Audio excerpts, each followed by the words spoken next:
Welcome. I hope you're doing well today. We're going over being an out-of-state applicant when it comes to your police hiring process and what that specifically entails. Let's discuss.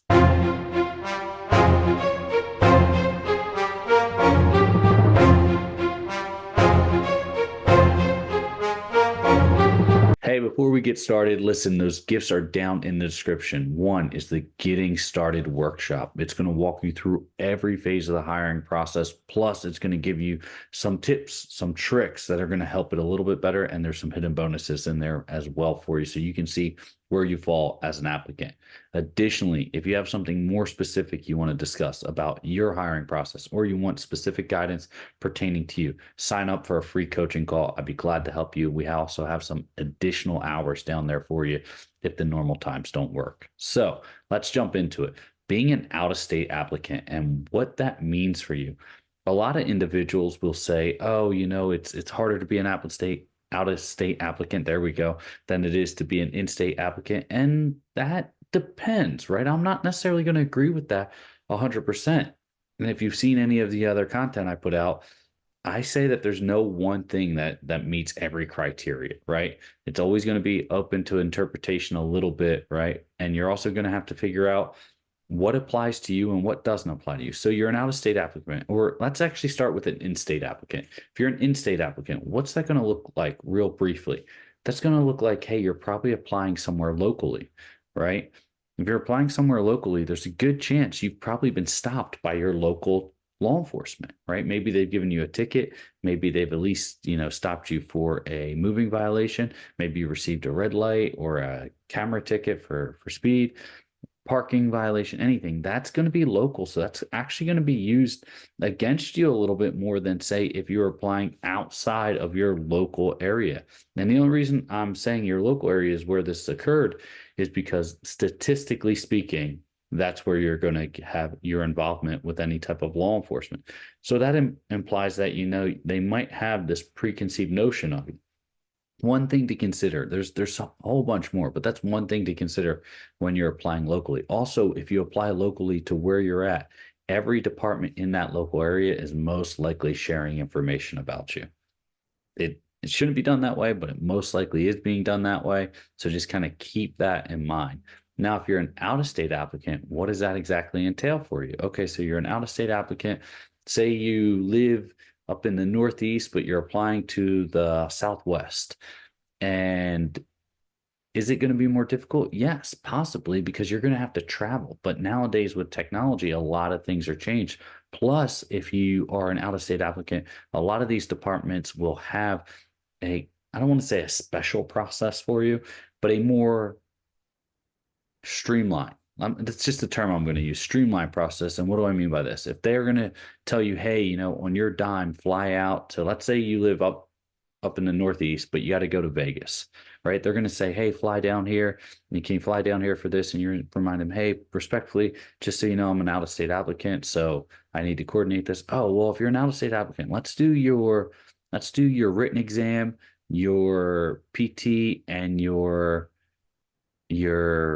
oral board all in the same weekend, right? Or same week. So you can just come in, stay a few days, and then go. And then, hey, you might have to come back out because you might have to come out and do your background, or you might have to come out and do your background interview, your medical, and your psychological on the same thing, or maybe your medical, psychological, and your chiefs, or whatever they have.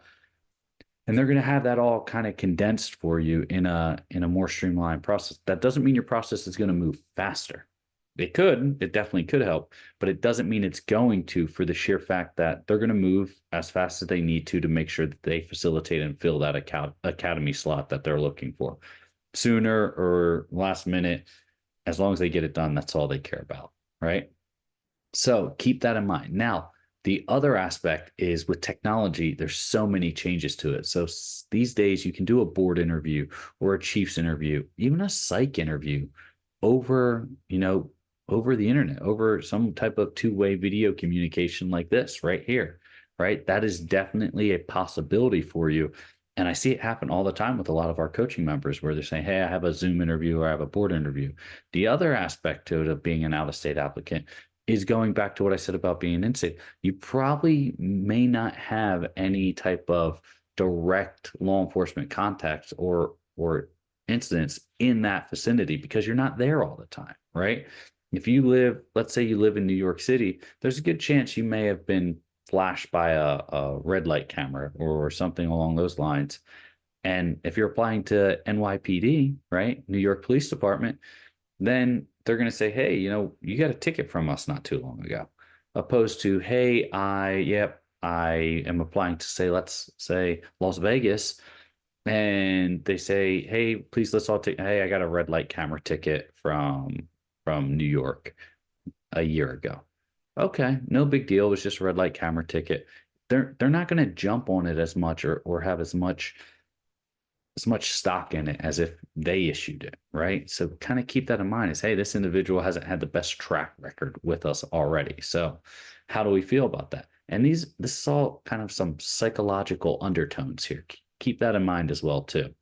So if this department that is farther away, right, that you're applying to out of state has has never heard any or has never had any bad interactions with you, you're starting with a blank slate. And then if you articulate your hurdles properly, you can use that and leverage that to get hired. Whereas if you're applying locally and you have had some incidents or even altercations or any type of misunderstandings with local law enforcement to whom you're applying to, might make it a little bit different because you just don't know what's written in internal memos or in internal reports, things along those lines, right? Now, also with out of state, sometimes you'll get these background investigations that are I don't want to say more in depth or less in depth because background investigators are very thorough no matter what they do. But it's going to be very hard for a department in Las Vegas to do a home visit for someone who lives in New York, right? Now you can always hire and they can always get a third party background investigated team or unit or business company to facilitate that. But that's not usually the norm. So it does happen, but that's not usually the norm. So the statistics once again are in your favor for that one. Now, the other aspect of this is also reaching out and contacting individuals more than just your home visit. They can't just stop by and stop in at your work and say, hey, am I able to speak with so-and-so or anything along those lines? Because they're not going to fly all the way from Las Vegas to New York to come check on your, no, they're going to pick up your phone, try to reach out to a supervisor, try to get some additional information and go from there. They're not going to be able to stop by and then talk to additional coworkers or anything else that might be more advantageous to someone who is right in that local area. So keep this in mind. Now, the other aspect to it is it does have some downsides, right? That distance can make things slower. If someone says, hey, I need you to get me something and I need it notarized and priority mailed to us and sealed and for a signature, you can do that or you can hand deliver it. You're obviously not hand delivering something because you're not going to fly all the way from New York to Las Vegas to hand deliver something. But you can always just ship it and do whatever other procedures they have. However, that delays a process, right? So it's not perfect. I'm not saying, oh, you should always apply out of state. The one thing that I just want to help you and anyone else out there kind of get through, and I've seen this with my own members, is there's this reservation to apply out of state because they feel it might be a little bit more work. And it might be in some aspects. However, when you apply to a location where you have no significant ties to or no type of interactions there, you're a blank slate and you can leverage that. You can leverage that to paint the picture or, blank canvas, paint that picture that you want to portray yourself as a professional moving forward, right? There's no past issues that can there's the hurdles you have in your past, but once again, proper articulation with those mitigate those hurdles. But there's nothing that is concrete that you do not at least get a chance to explain. Opposed to if you have a constant run-in with your local law enforcement, even if it's misunderstandings, it's going to be very hard for any of the people that have had a contact with you from that department to vouch for you and say, hey, yeah, I think he'll be a good officer or she'll be a good officer. It can have that negative downside. It could have that positive outlook too, right? if a department has, or if you've assisted a department a lot and you're in that local area, say, let's say you work in EMS or fire, and you have that direct relationship with law enforcement, and they say, hey, so and so John Smith is applying here.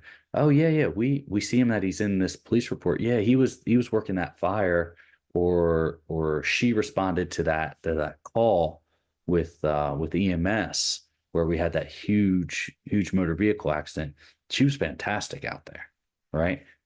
That's a pro if you have something along those lines. That's not everyone, but just those of you that have those interactions, it's more likely, once again, I'm playing the statistics here. It's more likely that if you've had contact out and you're not in the public safety field, it's more likely that you've had contact with your local law enforcement in some type of negative manner leading up to it, which could be perceived as a hurdle that we would discuss in, say, that one-on-one group coaching call as we go forward and help mitigate that so it doesn't become an issue.